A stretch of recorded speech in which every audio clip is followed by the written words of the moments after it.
అస్మద్గురుభ్యో నమః.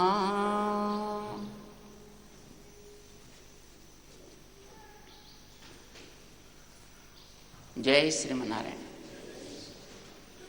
ప్రియ భగవద్బంధువులారా, ఛాందోగ్య ఉపనిషత్తుకు సంబంధించినటువంటి సద్విద్య అనే ఒక ప్రకరణం మనకి ఈ కనిపించేటటువంటి ప్రపంచాన్నంతటినీ ఏ రకంగా గుర్తించాలి, ఇది ఎట్లా తయారైంది, దీనికి కారణమేమి, ఈ విషయాన్ని గురించినటువంటి వివరాలని ఇవ్వడం ప్రారంభం చేసింది. ఈ ప్రపంచంలో ఇన్ని రంగులు, రూపాలు, పరిమళాలు, రుచులు కలిగినటువంటి ఇవన్నీ కూడా మూడు ప్రధానమైనటువంటి ద్రవ్యాల్లోంచి ఏర్పడ్డాయి. ఏమేమిటి ఆ మూడు ద్రవ్యాలు? ఒకటి పృథ్వీ, రెండు జలము, మూడు తేజస్ అని మూడింటిని గురించి మనకి చెప్పింది. ఈ మూడింటిని ఒక క్రమంలో కలిపితే దానికి త్రివృత్ కరణము అని పేరు పెట్టారు. అంటే ఈ కనిపించే వీటన్నింట్లోనూ ఈ మూడు ఉన్నాయి అని అర్థం.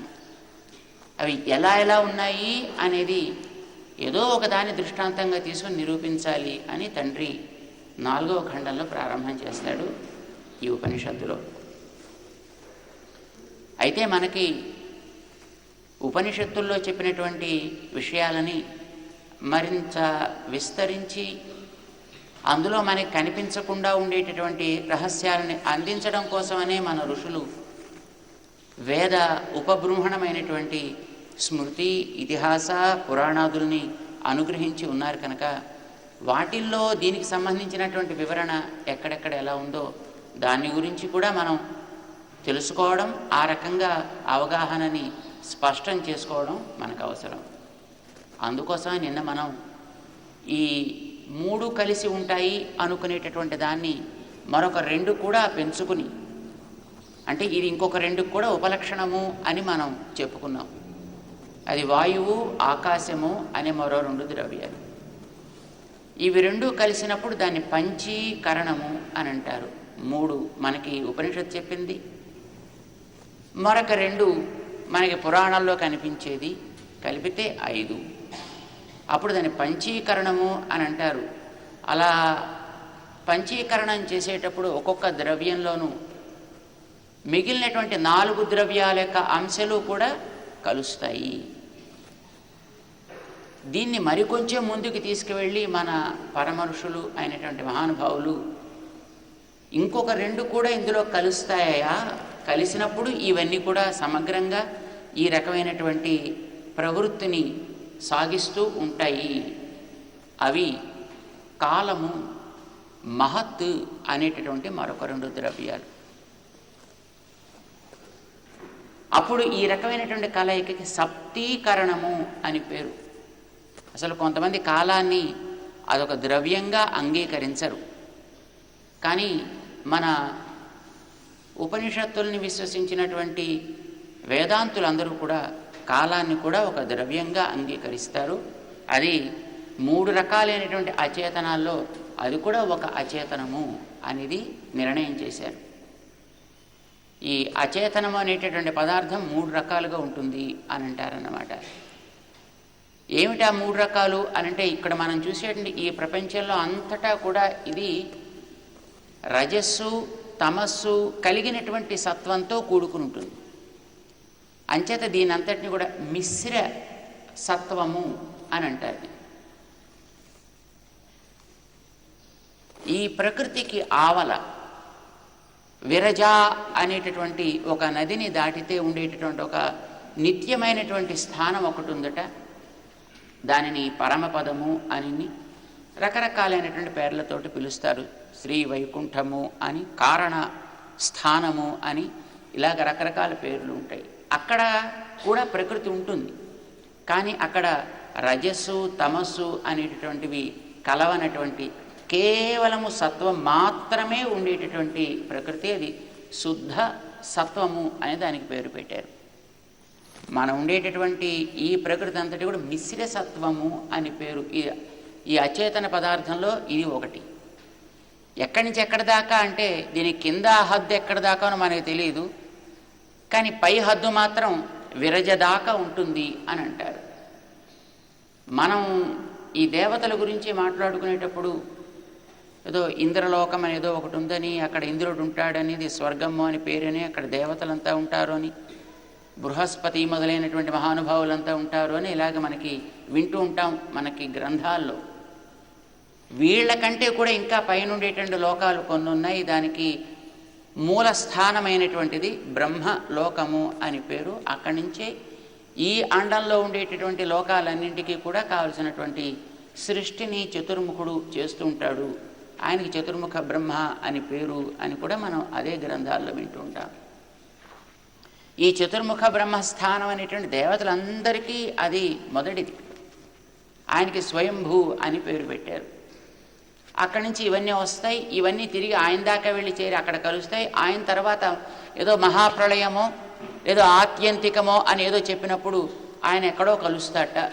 సరే, అది మనకు పక్కనే పెట్టినా ఈ లోకాలన్నింటికి కూడా చివరి హద్దు బ్రహ్మలోకము అని మనకి భగవద్గీతలో 8వ అధ్యాయంలో భగవంతుడు ఈ సృష్టి యొక్క గతిని గురించి వివరించేటప్పుడు ఆ బ్రహ్మభువనాల్లోక పునరావర్తినో అర్జున, బ్రహ్మలోకం దాకా ఉండేవి ఇవన్నీ కూడా ఎక్కడికి వెళ్ళినా మళ్ళీ మనం ఈ చక్రగతిలో పైకి క్రిందకి మనం చేసుకునేటటువంటి కర్మ యొక్క ప్రభావాన్ని బట్టి తిరుగుతూ ఉండడం జరుగుతుంది అని చెప్పాడు. సో బ్రహ్మలోకం అనేటటువంటిది చివరి స్థానం అని మనం అనుకోవచ్చు. ఇది దాటితే అండం పూర్తయిపోతుంది. అక్కడ అండ కటాహం వస్తుంది. ఆ అండ కటాహం దాటితే పైన ఆవరణలు ఉంటాయి. ఒక్కొక్కటి 10 రెట్లు అధికంగా ఉండేటటువంటి 7 ఆవరణములు ఉంటాయి అని అంటారు అన్నమాట. దశోత్తరాణ్యావరణాని యానిచ అని మనకి యామున మునులు స్తోత్రరత్నంలో వివరించినట్లుగా దీనిపైన జలావరణం ఉంటుంది, ఆ పైన తేజస్సు యొక్క ఆవరణం ఉంటుంది, ఆ పైన వాయువు యొక్క ఆవరణం, దానిపైన ఆకాశపు ఆవరణం, దానికి పైన అహంతత్వపు ఆవరణం, దానిపైన మహత్తత్వపు ఆవరణం, ఇలాగా ఒక్కొక్కటి 10 రెట్లు అధికంగా ఉండేటటువంటి ఈ ఆవరణలతోటి కూడుకున్నటువంటి ఒక అండం ఉంటుంది. ఈ అండంలో ఉండేటటువంటి జీవరాశి అంతా ఏదో ఒక సుకృత విశేషం చేత ఈ చక్రగతిని దాటి ఇందులోంచి కనుక బయట పడగలిగితే స్ట్రైట్గా వీటిలోంచి దాటి అది విరజనించి ఆ పైన ఎక్కడికి వెళ్ళాలో చేసుకున్న నిర్ణయాన్ని బట్టి అక్కడికి వెళుతూ ఉంటుంది అని అంటారు. ఈ అండంలోంచి మళ్ళీ ఇంకో అండంలోకి, అందులోంచి ఇంకో అండంలోకి వెళ్ళడం ఉంటుందో ఉండదో మనకైతే అంత బాగా తెలియదు. కానీ మొత్తానికి ఒక అండంలో ఉండేటటువంటి జీవరాశి కానీ అచేతనాలు కానీ ఆ అండానికే పరిమితం. అది దాటితే వెళ్ళగలిగితే నేరుగా పరమపదానికి, లేకపోతే అందులోనే తిరుగుతూ ఉండడము. ఇలాగే ఎన్నెన్ని అండాలు ఉన్నాయి అనేటటువంటిది తెలియదు మనకి. అండానాం సహస్రం, ఇది కొన్ని వేల, ప్రాబబ్లీ కొన్ని కోట్ల అండములన్నీ కూడా ఒక్కసారి ఆయన తదైక్షత బహుశ్యాం అని అనుకోగానే, నేనే అనేక రకాలైనటువంటి రూపాలని పొందుదునుగాక అని అనుకోగానే ఇవన్నీ కూడా ఆయనలోంచి వెలువడ్డాయి. మనం బాగా పెద్దదిగా ఉండేటటువంటి ఒక సరస్సు దగ్గరికి వెళ్ళి, ఏదో ఒక పుష్కరిణి దగ్గరికి వెళ్ళి మనం చేతితో ఒకసారి నీళ్ళంతా చరిచామనుకోండి, దాని మీద కొన్ని వందలు కొన్ని వేల బుడగలు ఒకసారి ఎలా ఏర్పడతాయో అలాగే ఈ అండాలన్నీ కూడా ఈ విశ్వంలో ఏర్పడ్డాయి ఆయన యొక్క సంకల్పం కాగానే అని మనకి మన గ్రంథాలు చెప్తున్నాయి. దాన్ని మనం విశ్వసిస్తాం. అంచేత బ్రహ్మలోకం అనేటటువంటి చివరి అక్కడ దాకా ఉండేటటువంటివి ఇవన్నీ కూడా మిశ్ర సత్వము. అంటే ఇందులో సత్వం ఉంటుంది, రజస్సు ఉంటుంది, తమస్సు ఉంటుంది, 3 కలిసే ఉంటాయి. అంటే ఈ అండాలు ఏర్పడటానికి ముందరే ఈ అన్నము, జలము, తేజస్ అనే 3 యొక్క కలయిక అయిపోయింది. అంటే త్రివృత్కృతమైంది అని అర్థం, లేదా పంచీకృతమైంది అని అర్థం. అంటే ఇందులో పృథివ్య తేజస్సులు మాత్రమే కాకుండా వాయువు ఆకాశం కూడా కలిశాయి అని అర్థం అన్నమాట. అప్పుడు పంచీకరణం అంటాం కదా. ఇంకొంచెం ముందుకు వెడితే దీంట్లో కాలం కూడా కలుస్తుంది, ఇందులో మహత్తత్వం కూడా కలుస్తుంది. ఇది ప్రతి అండంలోనూ అలానే ఉంటుంది. అంటే ఇవన్నీ కూడా మొత్తం సప్తీకృతాలు లేదా పంచీకృతాలు, పోని కాదనుకుంటే త్రివృత్కృతాలు, మూడిటితోటి కలయికతోటి ఏర్పడ్డవి. కాలాన్ని ఈ మిశ్రసత్వము అని మనం ఉండేటటువంటి లోకంలో మనని నియంత్రించగలిగినటువంటి ఒక శక్తిగా మనం భావిస్తాం. అంటే భగవంతుడికి ఉండేటటువంటి ఒక అద్భుతమైనటువంటి ఒక ఆకృతే కాలము అని మనకి భగవద్గీత చెప్తోంది, ఉపనిషత్తులు చెప్తాయి. అఖండంగా ఉండేటటువంటి భగవంతుణ్ణి ఎట్లా మనం అవతారాల్లో దర్శిస్తామో, లేదు ఆయనే తనని క్రిందకి తెచ్చుకుని మనం చూడగలిగే, మనం అర్చించగలిగేటట్లుగా ఒక్కొక్క సమయంలో అవతారాలుగాను, లేదు ఎప్పుడూ మనం ఆరాధించుకోవడానికి వీలయ్యేట్టుగా ఒక విగ్రహ రూపంలోనో సాక్షాత్కరింపచేసుకొని మన ఆరాధనల్ని అందుకుంటున్నట్టే ఆయన యొక్క దివ్యమంగళ విగ్రహంగా ఉండేటటువంటి కాలం కూడా అది అనంతము అఖండము అయినప్పటికీ కూడా భగవద్ విగ్రహంలానే, భగవద్ దివ్యమంగళ విగ్రహం కనుక అది కూడా తనకు కూడా కొన్ని రకాలైన విభాగాలని ఏర్పాటు చేసుకుంటుంది. కళ, ముహూర్త, కాష్ఠాశ్చ అహోరాత్రాశ్చ సర్వశః అర్ధమాసా మాసా ఋతవ సంవత్సరశ్చ కల్పంతాం అంటుంది వేదం. అంటే ఈ అనంతము అఖండము అయినటువంటి ఈ కాలం కూడా ఒక మనకి ఇప్పుడు తెలిసినటువంటి లెక్క ప్రకారం అయితే ఒక సెకండ్, ఒక మినిట్, 1 అవర్, ఒక రోజు, ఒక నెల, ఒక ఋతువు, ఒక అయనం, ఏడాది, ఇలా మనం విభాగం చేసుకుని తద్వారా మనం సాగించాల్సినటువంటి జీవితాన్ని వ్యవహారం చేస్తున్నాం. అయితే ఇది ఏదో ఒక సాపేక్షికంగా ఏర్పడ్డటువంటి వ్యవహారం మాత్రం కాదు.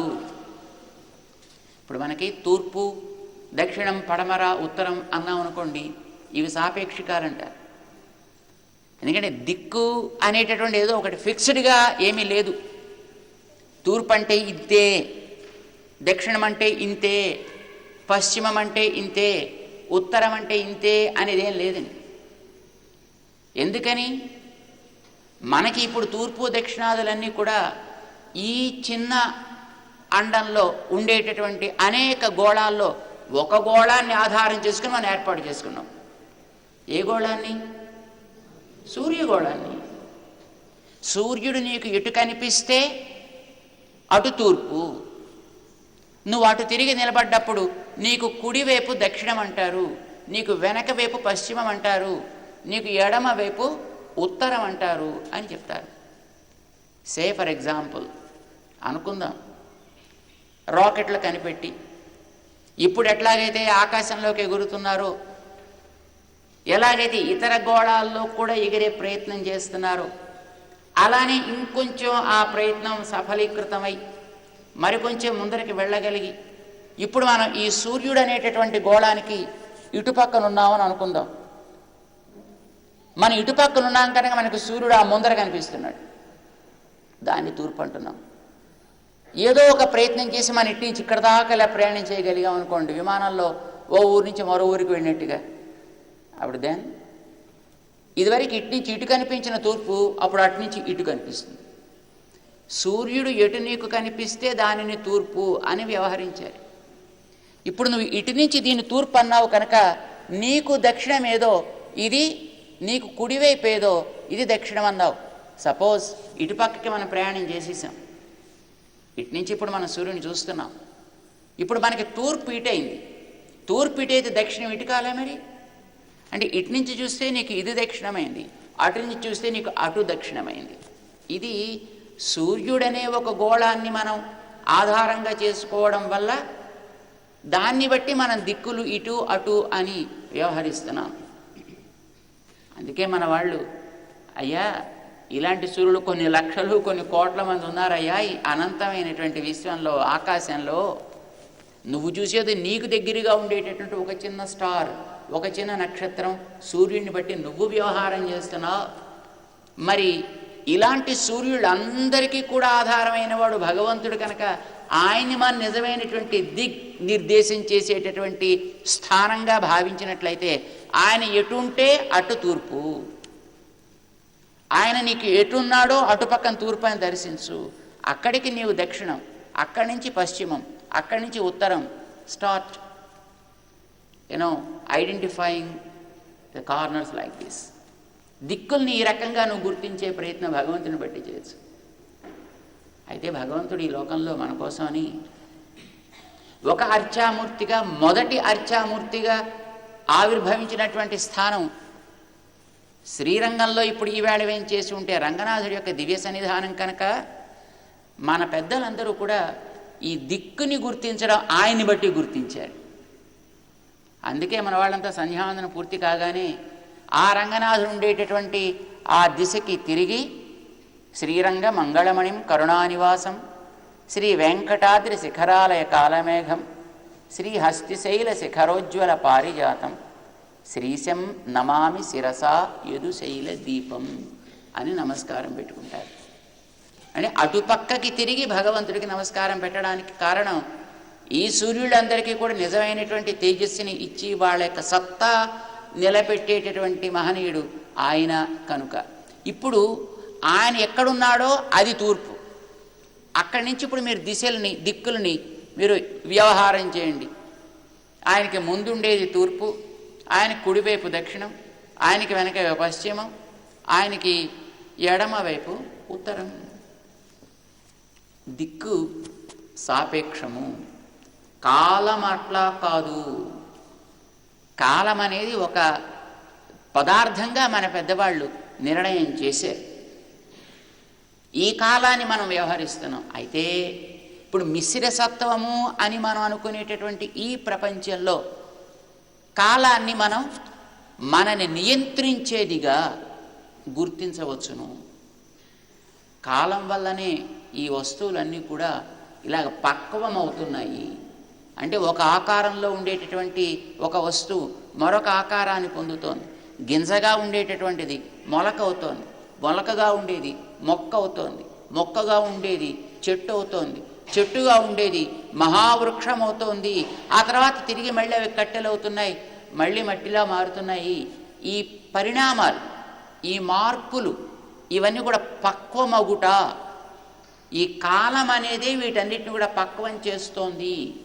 కాలహ కలయతామస్మి భగవద్గీతలో భగవంతుడు చెప్పాడైన వీటన్నిటిని కూడా ఈ రకమైనటువంటి మార్పులు చెందేట్టుగా అది ఒక్కొక్కసారి మనకి వికాసం అనిపించవచ్చును, ఒక్కొక్కసారి అది హ్రాసము, తగ్గిపోవుట, రూపు మారుట అని అనిపించవచ్చును. ఎంత కాలం చేసేటటువంటి పని అన్నమాట. కాలం అనేది ఒక పదార్థం. కాలం అనేటటువంటిది మనందరినీ కూడా నియమించగలిగినటువంటి సత్తా ఉన్నటువంటిది. కాలాన్ని అతిక్రమించి ఎవడు ఇక్కడ ప్రవర్తించజాలడు. ఒకవేళ భగవంతుడే ఈ విభూతిలోకి తాను అవతరించి వచ్చినా ఆ కాలానికి ఏ నియమాన్ని అయితే ఆయన పెట్టాడో ఆ నియమాన్ని ఆయన కూడా సిన్సియర్గా పాటిస్తాడు. అందుకోసమనే ఒక కాలంలో తాను ఆవిర్భవించుట, ఒక కాలంలో తాను తిరోధానము చెందుట. అంటే ఒకసారి తాను కనిపించడం, ఒకసారి మళ్ళీ అక్కడి నుంచి వెనక్కి విశ్రమించడం, ఇవి జరుగుతున్నాయి. ఈ లోకాలకి అంతటికి కూడా ఆయన ఆ రకమైన పని చేస్తాడు. దీనిని మిశ్ర సత్వము అని అంటారు. ఇక భగవంతుడు ఈ విరజానది దాటిన తర్వాత ఆవల ఉండేటటువంటి నిత్య విభూతి అని దానికి పేరు పెట్టారు. దాన్నే పరమపదం అంటారు, దాన్నే వైకుంఠం అంటారు, ఎన్నెన్నో పేర్లతోటి పిలుస్తారు. దాన్ని అయోధ్య అని కూడా అంటారండి. దాన్ని అది భగవంతుని యొక్క విగ్రహాన్ని సతతము సేవించయోగ్యమైనటువంటి స్థానము. భగవంతుడు అంతటా ఉంటాడండి, ఆయన లేని చోటంటూ ఏం లేదు. కానీ ఈ లోకాల్లో ఆ భగవంతుడు అప్పుడప్పుడు రూపధారణ చేస్తాడు, కనిపిస్తాడు, అప్పుడప్పుడు సంచరిస్తాడు, కనిపిస్తాడు, ఒక్కొక్క స్థానంలో కనిపిస్తాడంటే తనని పరిమితం చేసుకుని వస్తాడు ఇక్కడికి. ఆ విభూతికి నిత్య విభూతి అని పేరు. అక్కడ ఏం పరిమితులు ఉండవు. కానీ అక్కడ ఒక రూపంలో తనని నిరంతరము సేవించడానికి వీలుగా ఆయన విగ్రహధారిగా ఉంటాడు పరమపదంలో. అక్కడ కూడా కాలం ఉంటుంది, కానీ కాలానికి అక్కడ ఆధిపత్యం ఉండదండి. నకాలః తత్ర వై ప్రభు. కాలానికి అక్కడ ఈ జరిగే యాక్టివిటీస్ని కానీ అక్కడ ఉండేటటువంటి జీవవర్గమైనటువంటి నిత్యసూరుల్ని, ముక్తగణాలని, లేక అక్కడ ఉండేటువంటి భగవంతుణ్ణి కానీ ఈ సమయానికి ఇది చేయాలి అని నియమించేటువంటి అవకాశం ఉండదు. ఇక్కడ ఈ కాలం అలా కాదు కదండి. ఇక్కడ పగలంటే పగలే, రాత్రి అంటే రాత్రే. నువ్వు కావాలనుకుంటే పగల్ని రాత్రిగా చేసుకోవచ్చు, రాత్రిని పగలుగా చేసుకుని నువ్వు కార్యక్రమాలు జరుపుకుంటూ ఉండొచ్చు. రాత్రిలో లైట్లు పెట్టుకుని కొన్ని మనకి ఈ ధ్రువాల దగ్గర అక్కడ పగలంటే అంత పూర్తిగా పగలేదు. మరి అక్కడ పడుకోవాలంటే వాళ్ళు రాత్రిని క్రియేట్ చేసుకోవాలి. వాళ్ళు పాపం తెరలన్నీ వేసేసుకుని తలుపులన్నీ వేసుకుని అలాగ ఒక నైట్ని క్రియేట్ చేసుకుంటే తప్ప పాపం వాళ్ళు అక్కడ నిద్రపోలేరు. అలాగే ఇక్కడ ఏదో పగల్ని రాత్రిగానో రాత్రిని పగలుగానో చేసుకుని ఇక్కడ నువ్వు వ్యవహరించవలసి వస్తుంది. ఎందుకంటే మన ఈ పంచీకృతమైనటువంటి లేకపోతే సప్తీకృతమైనటువంటి ఈ ప్రకృతిలో కాలానికంటూ ఒక ప్రత్యేకమైనటువంటి రోల్ ఉంది. ఒక్కొక్క సమయంలో ఒక్కొక్క రకమైనటువంటి వాటిని ఇది పుట్టించగలుగుతుంది, తొలగించగలుగుతుంది. ఇప్పుడు మనం చూస్తున్నాం కదా, ఒక కాలంలో వానలు వస్తాయి, ఒక కాలంలో ఎండలు ఎక్కువ వస్తాయి, ఒక కాలంలో గాలులు ఎక్కువ వస్తాయి, ఒక కాలంలో చలి ఎక్కువ వస్తుంది. అంటే ఇది గ్రహాల యొక్క ఈ గోళాల యొక్క పరిభ్రమణం వల్ల ఏర్పడేదండి అని అనొచ్చుగాక. కానీ ఆ పరిభ్రమణం కూడా కాలం చేసేటటువంటి ఒక నియంత్రణ వల్ల సాగేవి అనేది మనం గమనించాలి. అది మనం జ్ఞాపకం పెట్టుకోవాలి. గ్రహాలు అదే క్రమంలో ఎందుకు మూవ్ అవుతున్నాయి? వేసవికాలం ఎప్పుడు అట్లానే వస్తుంది. గ్రహాలు వాటంతట అవే సంచరించేవి కనుక అయినట్టయితే దాని ఇష్టం వచ్చినట్టు సంచరించవచ్చును. ఎవ్రీ ఇయర్ ఎవ్రీ సీజన్ అలానే ఎందుకు తిరగాలండి? అది 365 డేస్కే ఎందుకు నీకు ఒక ఏడాది కావాలి? మళ్ళీ వసంత ఋతువు అప్పుడే ఎందుకు రావాలి? వర్ష ఋతువు మళ్ళీ అప్పుడే ఎందుకు రావాలి? ఏదో శీతాకాలం మళ్ళీ అప్పుడే ఎందుకు రావాలి? పగలు కరెక్ట్గా ఇన్ని గంటలకి ఏదో ఇంత సమయానికి ఇట్లాగే ఎందుకు సాగాలి? సో స్వతంత్రంగా వాటంతటవి భ్రమించి ఏదో పరిభ్రమణం చేస్తూ ఈ రకమైన మార్పులను అవి తీసుకొని రావటం లేదు. అవన్నీ ఒక క్రమంలో సాగుతున్నాయంటే ఆ క్రమబద్ధం చేసేటటువంటి ఫ్యాక్టర్ ఈ సంథింగ్ బిహైండ్. వెనకాతల ఒకటి ఉంది, దాన్ని కాలము అని అంటాం. అది వీటిని ఈ రకమైనటువంటి మార్పులకు గురి చేస్తుంటుంది. దాని నియమనాన్ని దాటడానికి అవకాశం లేదు. ఇక్కడ ఇది సాగుతూ ఉంటుంది కనుక మనలో కూడా మార్పులు జరుగుతాయండి. మన బాడీస్ కూడా ఆ ద్రవ్యాలతో తయారైనవే. ఇందాక మనం ఏవైతే మట్టి, నిప్పు, నీరు అని అనుకున్నాం కదా, గాలి, ఆకాశము, వాటితోటి ఇవి కూడా తయారయ్యాయి. అంచేత ఈ బయట జరిగేటటువంటి మార్పులే అదే క్రమంలో మన దేహాల్లో కూడా జరుగుతూ ఉంటాయి. అయితే ఇక్కడ మైక్రో లెవెల్లో జరుగుతాయి, ఈ బయట ప్రపంచంలో మ్యాక్రో లెవెల్లో జరుగుతాయి. అక్కడ మొత్తం అంతా పెద్ద లెవెల్లో, ఇక్కడ చిన్న లెవెల్లోనూ ఈ మార్పులు జరుగుతుంటాయి. కానీ జరుగుతూ ఉంటాయి. ఇది మనం గమనించాలి. ఈ శరీరంలో కూడా వీటిని నువ్వు గమనించి ఇక్కడ వీటిని నువ్వు కంట్రోల్ చేయగలిగితే బయట వాటిని కూడా నువ్వు కంట్రోల్ చేయొచ్చు. లేదా బయట వాటిని నువ్వు కంట్రోల్ చేయగలిగినా ఇక్కడ కూడా నువ్వు కొంచెం కంట్రోల్ చేసుకోవచ్చు. దీనికి దానికి ఆ రకమైనటువంటి సంబంధం ఏర్పడి ఉంది. కాలం ఇక్కడ వీటన్నిటినీ కూడా నడిపిస్తోంది, నియంత్రిస్తోంది అనేది మనం తెలుసుకోవాలి. అందుకే మన వాళ్ళు అగ్ని ఎట్లాగైతే వేడి అనే ఒకదాన్ని ఇస్తోందో, జలం ఎట్లాగైతే తడి అనే ఒకదాన్ని ఇస్తోందో, మట్టి గంధము అనే ఒకదాన్ని ఎట్లా ఇస్తోందో, ఒక ఘనతని ఎట్లాగైతే ఇస్తోందో, అట్లానే ఈ మార్పులకి పక్వతకి కూడా తోడ్పడేటటువంటిది కాలం కనుక అది కూడా ఒక ద్రవ్యం, అది కూడా ఒక పదార్థమని. దాంతోపాటు మహత్ అనే ఒక తత్వాన్ని కూడా కలిపి అతని సప్తీకరణము అని చేశారు. ఎందుకనంటే ఇప్పుడు మహత్, ఆ మహత్ తర్వాత అహంతత్వము అని కూడా మరొకటి ఉంది. ఈ మహత్తుకి ముందర ఇంకా 2 వికారములు ఉన్నాయి, అంటే 2 మార్పులు ఉన్నాయి.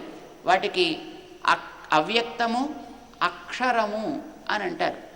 అంటే ఈ సృష్టి ఆరంభానికి పూర్వం భగవంతుడి బ్రహ్మని సృష్టించడానికి కూడా పూర్వం తనతోటే చేరి ఉండేటటువంటి ఒక ద్రవ్యాన్ని, దానికి తమస్ అని పేరు పెట్టారు. ఆ తమస్సుని ఆయన నేను దీన్ని బయటికి తీస్తా అని అనుకుంటాటండి. ఇప్పుడు మామూలుగా మనకి ఎండిపోయి ఉండేటువంటి ఒక గింజని కొంచెం జలం యొక్క ఆ తడి దానికి తగిలించగానే అందులో మాట కొంచెం ఉబ్బుతుంది. ఆ ఉబ్బిన తర్వాత ఎక్కడో ఒక మూల నుంచి ఒక తెల్లటి ఒక అంకురం అది బయలుదేరుతుంది. అది క్రమంగా బయటకు వస్తుంది కదా. అట్లాగా తనతో పాటు చేరి ఉండేటటువంటి ఈ జగత్తునంతటినీ కూడా బయటికి తెస్తా అనే ఒక సంకల్పం కలుగుతుంది, తడితో కొంచెం గింజ ఉబ్బినట్టుగా. ఆ ఉబ్బిని గింజలోంచి ఏదో చిన్న మొలక బయటికి తెల్లగా ఒక కార్నర్ నుంచి ఒక ఎంబ్రియో బయటికి వచ్చినట్లుగా తనలోంచి మొట్టమొదట ఒక తమస్ అనే దాన్ని బయటికి తీస్తాడు. అప్పుడు దానికి విభక్త తమస్ అని పేరు పెట్టారు. ఈ విభక్త తమస్సుని కొంచెం పెంచుతాడు. అది కొద్దిగా ఒక తెల్లటి పొడుగ్గా ఇలాగా పెరిగినట్లుగా ఆయనలోంచి అది క్రమంగా పెరిగి అక్షరము అనే పేరు పొందుతుంది. అది కొంచెం పెరిగితే అవ్యక్తము అనే పేరు పొందుతుంది. అది ఇంకా కొంచెం పెరిగితే మహత్ అనే పేరు పొందుతుందండి. నిజానికి ఈ మహత్ అనేటటువంటి పేరు వచ్చేటంత వరకు కూడా అది ఆయన నుంచి విడివడింది అనేది మనకి తెలుసుకోవడానికి అవకాశమే ఉండదు. భగవంతుడిలోంచి సృష్టి ఏర్పడ్డప్పుడు కలిగేటటువంటి మొదటి మార్పు మహత్తత్వము అని మన వాళ్ళు గ్రంథాల్లో వివరించారు. ఆ మహత్ తర్వాత అహంతత్వం వస్తుంది. అహంతత్వం తర్వాత అందులోంచి ఓ సాత్విక, రాజస, తామస అని 3 కింద విడతాయి. సాత్విక అనేటటువంటి దాంట్లోంచి ఇంద్రియాలు, మనస్సు వస్తాయి. తామస అనే దాంట్లోంచి పంచభూతాలు, వాటికి ఉండేటటువంటి శబ్ద, స్పర్శ, రూపరస, గంధాలు అనేటటువంటి గుణములకి ఆధారమైనటువంటి తన్మాత్రలు వస్తాయి. ఇవన్నీ వచ్చిన తర్వాత రజస్ అనేటటువంటి దాన్ని, రాజస్ అహంకారం దాన్ని పెట్టుకుని వీటన్నిటినీ కూడా గంట ఇటు అటు వాయిస్తుంటే ఆ లోపల ఉండేటువంటి లోలకం లాంటిది ఇటు అటు ఊగుతూ ఎట్లాగైతే ధ్వని తరంగాలని క్రమంగా బయటికి తెస్తుందో అట్లాగే ఈ రాజస అనేటటువంటి అహంతత్వం యొక్క సహకారంతో, అంటే ఇది కాస్త సహకరించడం చేత ఇటు సాత్విక ఇటు తామస అనేటటువంటి అహంకారాలతో తయారైనటువంటి ఇంద్రియా భూతాల యొక్క కలయిక ఏర్పడి అప్పుడు ఒక మిక్స్చర్ తయారైంది. మూల ప్రకృతి అని దానికి పేరు పెట్టారు. ఇప్పుడు ఈ మూల ప్రకృతి తయారైన తర్వాత అందులోంచి మనకి క్రమంగా కనిపించేటటువంటివన్నీ కూడా ఏర్పడతాయి. అండాదులన్నీ వస్తాయి. ఆ అండాల్లో ఒక దాంట్లో ఒక బ్రహ్మగారిని పెడతాడు. ఒక్కొక్క అండానికి ఒక్కొక్క బ్రహ్మగారు ఉంటారు. ఎన్ని అండాలు ఉంటాయో మనకు తెలియదు. అన్ని అండాలకి అంతమంది బ్రహ్మలు ఉంటారు. వాళ్ళకి కేవలం ఆ అండం వరకే పరిమితం. అందులో ఉండేటువంటి వాళ్ళందరినీ, అందులో మళ్ళీ 14 లోకాలు ఉంటాయి. ఈ 14 లోకాల్లో కింద మీద మొత్తం వాళ్ళందరినీ కూడా చక్రగతిలో ఆయన తిప్పుతూ ఉంటాడు. ఇలాగ ప్రతి అండానికి జరుగుతుంది అని మనకి చెప్తారు. ఇదంతా ప్రకృతి. దీన్ని మనం విశ్వం అంటాం. ఇన్ని అండాలు కలిసినటువంటి ఈ స్థానానికి విశ్వం అని పేరు. ఇది లీలా విభూతి అని, దీనిని మిశ్ర సత్వము అని అంటారు. అంటే ఇందులో రజస్తమస్సులతో కూడినటువంటి సత్వం ఉంది ఇక్కడ. ఆ తర్వాత వేరే అది దాటిన ఆవల శుద్ధ సత్వము. కాలం ఉంటుంది అక్కడ, కానీ దానికి అక్కడ ప్రయోజనం ఏం లేదండి. ఉండాలి కనుక ఉంటుంది అంతే. అది కూడా చేత కాలాన్ని బట్టి అక్కడ ఎవడో పనిచేయడు. కాలాన్ని బట్టి అక్కడ ఏం ఏర్పడవు. అంచేత నకాలస్తత్రవే ప్రభు అంటారు. ఆ సత్వ స్థానాన్ని, అది పరమపదం. కాలం అనేది సత్వశూన్యము అని అంటారు. కాలానికి ఈ గుణాలు ఏమిటో సంబంధం లేదు. But it's a catalyst, it's a driving factor, it helps everything. అన్నిటికీ తోడ్పడుతుంది. కానీ ఇక్కడ తన ప్రభావాన్ని చూపిస్తుంది, అక్కడ తన ప్రభావాన్ని చూపించదు. కనుక దాన్ని కూడా ఒక ద్రవ్యం కింద చేర్చి మన వాళ్ళు సప్తీకరణం ఇక్కడ జరుగుతుందయా అని చెప్పారు. అలా జరిగినటువంటి సప్తీకరణంతో ఇవన్నీ ఏర్పడ్డాయి. కనుక నువ్వు ఇందులో ఎక్కడ చూసినా ఆయా ద్రవ్యముల యొక్క ప్రభావాన్ని గమనించవచ్చును. నువ్వు ఏ వస్తువుని చూడు, నీళ్ళని చూడు, అందులో కూడా తేజస్తత్వాన్ని చూడొచ్చు, పృథివీతత్వాన్ని చూడవచ్చు, వాయుతత్వాన్ని, ఆకాశతత్వాన్ని చూడొచ్చు, మిగతా వాటిని కూడా నువ్వు చూడొచ్చు. ఏది తీసుకున్నా.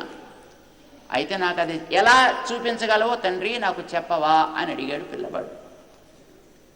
తేజస్సును ఒకదాన్ని నీకు దృష్టాంతంగా తీసుకుని ముందర చెప్తానయా అని తండ్రి ఈ 4వ ఖండంలో ఈ త్రివృత్కృతము లేక పంచీకృతము అయినటువంటి ఈ పదార్థాలని ఎలా ఒక్కొక్క చోట గుర్తించవచ్చునో దాన్ని వివరిస్తాడు. క్రమంగా తెలుసుకుందాం. జై శ్రీమన్నారాయణ.